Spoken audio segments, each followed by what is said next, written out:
Welcome to Luca and Miguel. Enjoy the video. You start by opening Edge in private mode using Control plus Shift plus N.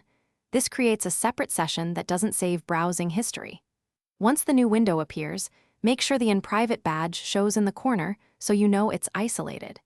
You should close other Edge windows to avoid accidental data overlap.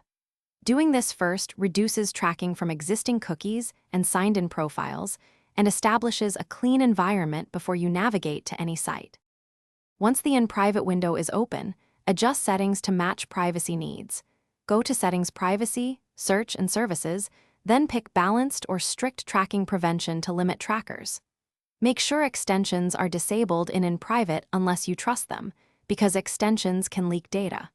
If you need to remove any temporary items during the session, use Clear Browsing Data to delete cookies and cache. These steps reduce fingerprinting and ensure the session behaves like a short-lived, less trackable browsing instance. To finish, close every in-private window. Edge deletes that session's cookies and history automatically when closed, so make sure no in-private tabs remain.